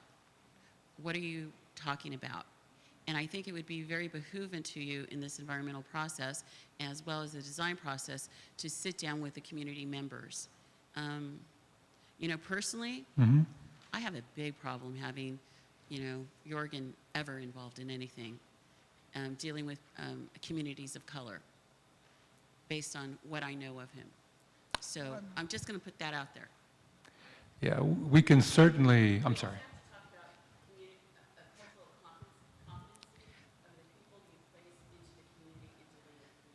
So, and that I don't think was a question. I'll let you guys talk about that offline. And I want to thank Caltrans for being here. And we've got one more speaker that's coming up. And the city of Fresno is going to speak. We've lost the yoo-hoos. Jeff, it's because Jeff left. And one more comment, I'm sorry. If you'd like, there's some maps up here at the beginning, right at the table here. If you'd like to take a look, there we call a location map for each one of the projects. You're welcome to have a, there's a few copies here. And there's also a sign-in sheet if you want to get on the mailing list for either one of these projects. Please put your name and address on there, or phone number, whatever way you want us to contact you. And hopefully, if we don't get those, Jessica can get those to us at a later date. Thank you very much. Thank you. Jennifer Clark, Director of Planning and Development for the City of Fresno. Tonight we're going to do a brief overview of a number of plans, thank you, that actually cover the same area or within the area covered by AB 617. So we wanted to kind of give you an overview of plans that are either completed, in progress, or coming up. And so I have two really bright, talented individuals with me. I have Sophia Pagalatas, who is our long-range planning manager, and I have Courtney Espinoza, who is our program implementation manager for TCC. And so we'll give you an overview, and then we'll be able to provide you links either on our website or information on how to get more information on these plans. And at the very end, I'm going to do a plug for a meeting that's going to be Monday night that I think many of you will want to attend. Thank you, Jennifer. Again, I'm Sophia Pagalatas, Manager of Long Range Planning with the City of Fresno. And this evening, we're just going to briefly go over 6 plans that have been adopted or are in progress. And you've got the clicker, so why don't we start with our first plan. It's the Downtown Neighborhoods Community Plan. This plan was adopted in 2016, and its intent was to be the community's tool for the revitalization of downtown Fresno and surrounding neighborhoods. One thing that I will say about this plan, and actually about all of the plans that I'm going to describe, or maybe that's a little better, is that the plans all fall under the umbrella of the city's general plan, which has pretty strong policies for reduction of vehicle miles traveled and complete streets. So really putting an emphasis on active transportation, bicycle, and pedestrian infrastructure. So I'll just say that that's a theme that runs throughout these plans. So this is the Southwest Fresno Specific Plan. It was adopted in 2017. And the purpose for that plan was to allow the community to really focus in on that area with some issues and concerns that they had. The plan called for a diverse mix of housing, more retail in the area, more multimodal transportation, and of course educational and job opportunities. It also stipulated that future industrial development would not locate in the Southwest Fresno Specific Plan area, but would locate in the Industrial Triangle. So, and as you all know, and as was mentioned earlier, the State Center Community College District has committed to a new West Fresno campus in the area. And certainly that will bring some new trips to the area. There was an EIR done for the Southwest Fresno Specific Plan that analyzed the traffic impacts and air quality impacts and all of the environmental impacts. And the plan contains a host of measures that are intended to mitigate and balance that out. So with the college construction will come a city's contribution of some trail segments along Church and Jensen Avenue, as well as enhanced transit service and some additional trails along the Fanning Ditch in Southwest Fresno. So happy to answer more questions about that. The next one that I know many of you here have been involved with is the Transform Fresno Plan. And I'm going to read this because it's packed with information. The Transformative Climate Communities Program was established to fund the development and implementation of neighborhood-level transformative climate community plans that include multiple coordinated greenhouse gas emissions reductions projects that provide local economic, environmental, and health benefits to disadvantaged communities. The City of Fresno was awarded a grant for $66.5 million to be spent in downtown Chinatown and Southwest Fresno.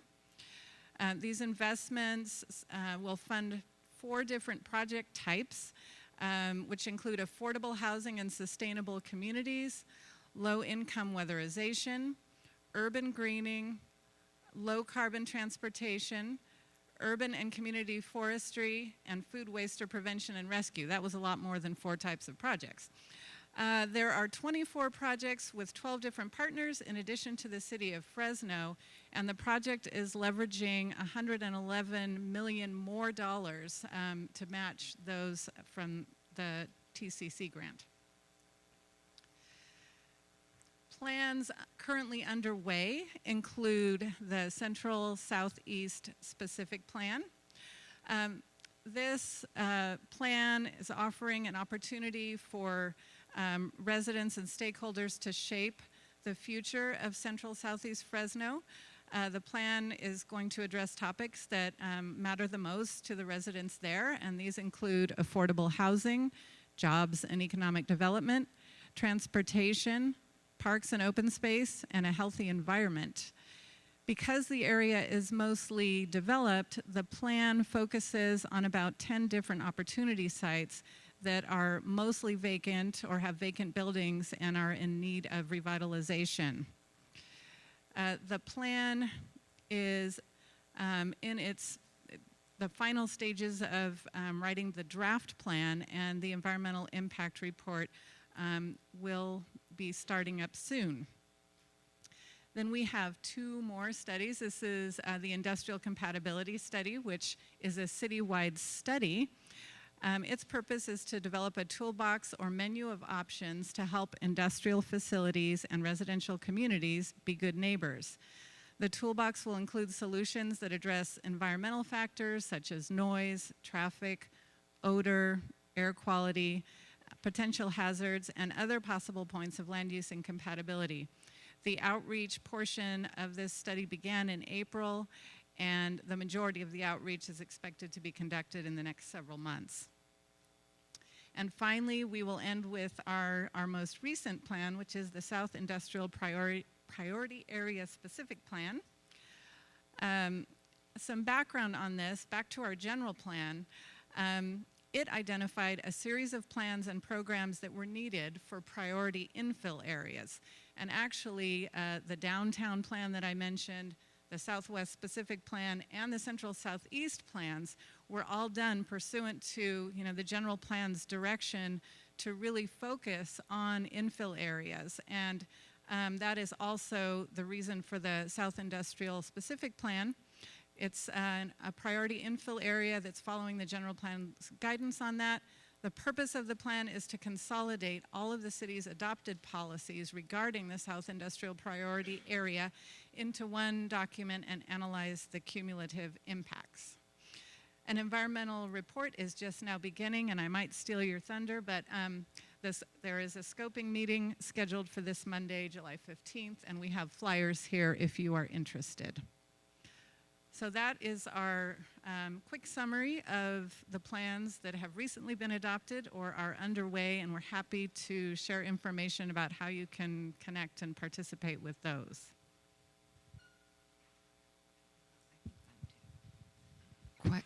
Questions, Lisa? Hi. Jennifer, about a month ago, I called your ADA coordinator and requested copies of all your plans that cover, that are under our defined area. And so far, all I've gotten with the Southwest Plan and the 41 corridor. I'm wondering, how long does it take for you guys to produce the documents that I've requested? I mean, because it's been like a month. So you're looking for... Oh, you may need to turn it back on. All the plans that are already published or currently under review that fall in our... That cover the area? Yes. I'm not sure who you contacted, but we can certainly... I contacted your ADA coordinator. Okay. So we'll get with her and we'll find out what we haven't produced, and we can get that to you. And also, can you produce them in large print? Also, can you produce them in large print to make it easier for people to read? Because I know the smaller print is very difficult for me and others on the committee to read as well. So We can look at that. I'm not sure what our capabilities are in terms of blowing up those plans, but we can certainly look at that. Well, if you have to do it for me, do it for everybody. Make it easier first. It's a lot of reading. Yeah, you guys can talk offline. I'm Yep. sensitive to time. Okay. I have a few questions. I think after the presentation, one of the first questions is, where's the intersection going to be with 617? And how will these plans contribute to the objectives that we have in our community emission reduction plan? That's a great question, and I'll start off with the plans are going to be evaluating strategies to reduce both greenhouse gas emissions and vehicle miles traveled. Both of those are critically important to not only the city's strategy, but obviously AB 617. And then are there ways that these incentives or regulatory measures can help us implement the programs, implement the land uses, and the types of activities that will occur? And maybe it's a mitigation measure, maybe it's a policy change, but using collaboratively using the programs that the Air District is going to have access to help improve actual built environment. And I think that sounds wonderful, and that's what I think our goal is. But right now, every time we have these meetings and you guys or somebody representative of the city, if they're not here to really be involved with taking that back to you guys as the planners, then it's just a moot point, and we're continuing with, oh, it's a jurisdiction issue where we're the district, that's the city. That is the point of the land use issue that this 617. So I want to know, what are the actual commitments that the city, knowing that this goes on? To me, I don't feel confident that there's commitments. Number one, easy example would be 617 TCC. It's all the same area, but nobody's even communicating to make sure that the same community that needs to be at both of those meetings for input aren't happening on the same night. So I don't have a lot of confidence that what we're saying right now, while that is the goal, we need to know concrete, black and white, put into the emission reduction program, how is this actually going to happen? Because it's that jurisdiction issue that is the biggest hurdle when it comes to the land use. So you have CARB, you have Air District, everyone's saying this is, land use is at the core of what's continually the problem, but then the main agencies aren't at the same table. Also, when it comes to the industrial compatibility assessment, you're stating that that's the input that's about to happen, or this is just for SIPA? This is specifically for the South Industrial Priority Area. We are starting the environmental analysis. And as Sophia mentioned briefly, one of the unique features of this is we are actually going to study the cumulative impact of full build out. Whereas a lot of other studies really look at what we assume is going to build out or what we think might happen over 10, 20, 25 years. This is full build out. What happens if every single parcel builds out at its maximum? And how do we mitigate the impacts? What are those impacts, and how do we mitigate them? How do we ensure that we accurately analyze and add up that cumulative impact? And you had stated that there's the toolbox of things that can be used. It's, again, if there's a toolbox of strategies, who is going to be at the city's end that sees, oh, those are strategies we've already put into our plans, and it actually aligns with 617's plans. So I don't want this just to be another good plan that's put on a shelf, and I don't think anyone at this committee really wants to see it happen that way. And so I just really want to know, what are the actual concrete commitments that the city's posing to be involved in this emission reduction program? I can just mention some coordination. I mean, we've had a member of our planning team at every one of these meetings, Amber Piona. We are tracking because we hope that some of the measures and outcomes of this plan, you know, can be aligned with some of our other plans. So we're definitely tracking.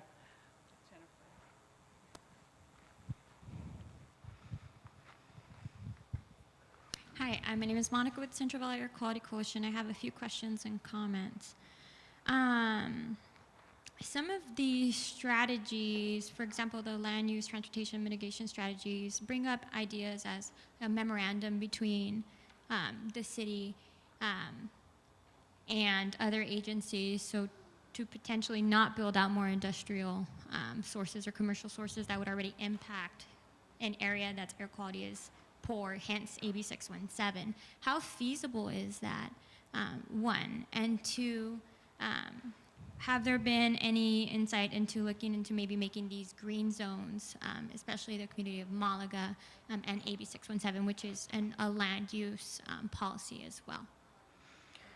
So again, I think those are really good inputs that need to happen at the beginning of the study period, right? So either right now, we've already issued our notice of preparation, or Monday you can come to the scoping meeting, say, here are things that we want you to analyze. Is it, one, is it feasible? And two, what are options? What are alternatives to the land use map as it is right now and to the ultimate strategy? And so those are good alternatives to present so that we can evaluate them and determine whether or not, one, they're feasible, and two, can we achieve the same results that we're trying to accomplish. Yeah, and if you're touching into the point that the general plan priority is, reducing traffic and such, I mean, I would imagine this is contrary to that if you would be bringing in more traffic to already an impacted area. So I'm kind of trying to understand the rationale behind that. And second, I'm going to make a suggestion, a very, I guess, strong suggestion that perhaps that personnel that's here from your department be made known during these meetings, especially these next few meetings, where that's one of the 6 strategies within the blueprint is land use. And so, again, the idea of jurisdiction, as I'll second Ivanka's, we're coming in as community residents and advocates and trying to understand as best possible, but how can we know, who's here and who to tap and who to ask these questions if they don't make themselves known? So would it be perhaps possible for the subsequent meetings to be... So I would say that the city has 3 appointed representatives, and those are the people who would be the communication tool. We have additional staff who provide input back to us, who just take notes at the meeting. So that's not their role, is to be that communication. So our role are 3 appointed representatives from the city. And so that would be who, I would address questions to and have a dialogue with. And you may remember Larry was working at the city. He was here. He was very vocal in the first few meetings. He's not with the city anymore. I know Greg is with the city, I still believe. Scott, who's not here, and Lupe, who's not here tonight. Lupe is Lupe's there, and Andrew's there. Andrew is Scott's representative. Oh, yeah, and representative. Andrew's Scott. So all 3 of them are here. Yep. There you go. But yeah, if you have any questions, they'd be happy to answer. Larry just was so vocal early on that I think we just didn't keep up with that. So, all right, in the interest of time, these ladies are going to stick around. Feel free to grab them afterwards. I've been given an update. So our goal is to have a draft CERC document it's our goal to bring back to the committee that first full week of August. Is it August? Yes. Like the 5th, 6th, 7th, that week, is that right? I'm looking at Jessica. I was told that. Is that not true? Okay. So that's where it is right now. So that gives us a little bit of wiggle room. Yes. Having said that, wait, don't leave. This is important. You're going to want to hear that. Because of this, we want to have that open house meeting on July 31st, because we need that input to put into the draft document. We will meet on the 24th. Then we will have an open house on the 31st. So Naimeen, just so you need, because Shiraz is interrupting me, we will meet on the 24th. Then we will have an open house on the 31st. We will send this out, but that will allow discussion that happens on the 31st to make it into that draft document that we're sending out that first, second week of August. Correct, that's why I interrupted you. That means proper meeting on the 24th, open house to dig into the weeds if you want to on the strategies on the 31st, draft document hopefully between 7 to 10 days after. Yes. And so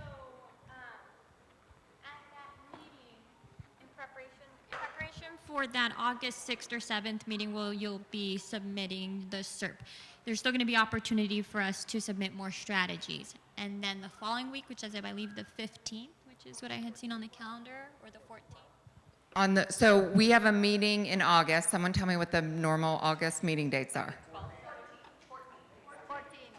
14th and 28th. So 14th and 28th, I would say at that point we can still be editing that draft document. Oh, yeah.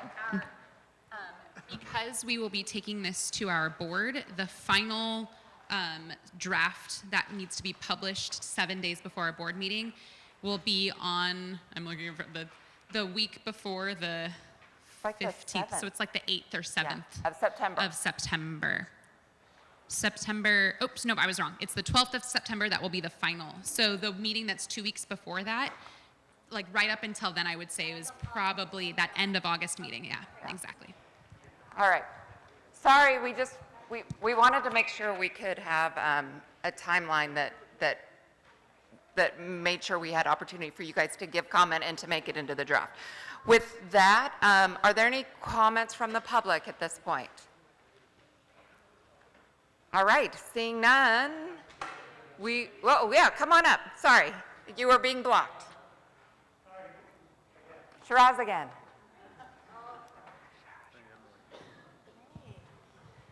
So my name is Emily Brandt, and I'm a resident of West Fresno, although north of this in the McKinley area. And I have been very concerned because I'm a former school I just retired from teaching, about the effect of these road widenings, particularly the one right in front of Edison High School, on student health and cognition, because we know that PM 2.5 reduces cognition, particularly in children, but it even contributes to dementia and Alzheimer's. And so unless they restrict the traffic on these road widened streets, saying no trucks allowed, I don't see how this can be an effective way of reducing exposure, public exposure to PM 2.5. Thank you. We are writing it down. Also, one final thing, sorry. How are you going to monitor health outcomes? Thank you. All right. With that, any other public comments? Shiraz isn't standing in front of anyone. We'll adjourn the meeting. Thank you all.